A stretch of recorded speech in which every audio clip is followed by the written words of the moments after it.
Mr. Speaker, Manitoba Liberals have committed to put a priority on arts and culture right from day one. In contrast, the NDP have waited for 16 years before deciding to pay attention to arts and culture, with the Premier calling a review of his policies, indicating, just as in so many other areas under their watch, that something has gone off the rails. Why is the Premier now reviewing his lack of support for arts and culture after 16 years?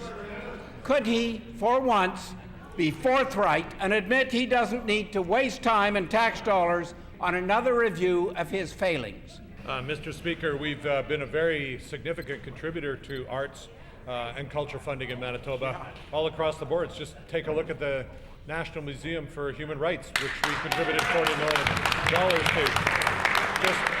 Just take a look at the Manitoba Festival in Manitoba, the largest festival celebrating Indigenous music and culture in North America, Mr. Speaker, a beacon for Indigenous peoples throughout North America. We've made significant investments in the schools, where the Artists in the Schools program. We've put in place support for endowment funds for the symphony and the opera and the theater. All of those organizations, we've worked closely with them. We also know that during these last years of austerity, that arts and culture has seen some very significant pressures on them, and that's why we're reviewing our policies and meeting with them and finding a way forward, Mr. Speaker, because we know that when it comes to Manitoba, that our commitment to arts and culture is a very important dimension of the quality of life of all Manitobans, and we have literally thousands of creative people in this province that make a contribution to our quality of life at the community level, Mr. Speaker. Mr. Speaker, pressures caused by his government's cutbacks.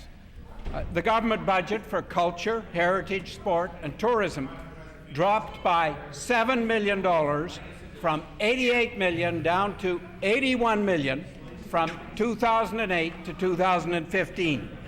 This is in spite of adding further responsibilities to the department. An 8% decrease is an odd way to put a priority on this department and its activities to support arts. The Premier is surely not putting a priority on human infrastructure. No, he's not. Why is the Premier not at least presenting a plan instead of just cutting the budget and then calling a review to see why he's been headed in the wrong direction for the last number of years? Mr. Speaker, you can go to the Festival de Voyageurs. You can go to Canada's largest Ukrainian festival, Mr. Speaker. You can go to the Folk Festival. You can go to the Jazz Festival. You can go to the Fringe Festival, Mr. Speaker, in Manitoba. The contribution of arts and culture in Manitoba is triple that in Saskatchewan, a province that has until very recently, a more rapidly growing economy and more resources, Mr. Speaker. Arts and culture in Manitoba is fundamental to who we are.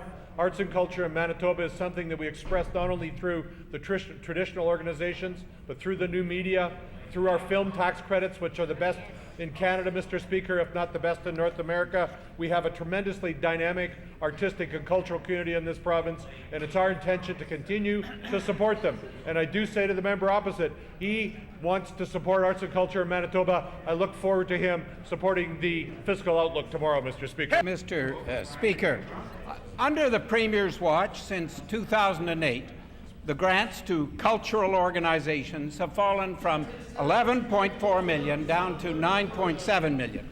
This is a 15% cut.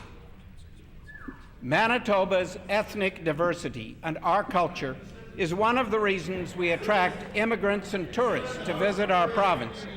And one of the reasons we need investments in this area is to grow our economy. Why has the NDP government been neglecting support for cultural and ethnic activities in Manitoba? We will continue to support arts and culture. We will work with the talented people in that community. We've made very significant announcements going forward.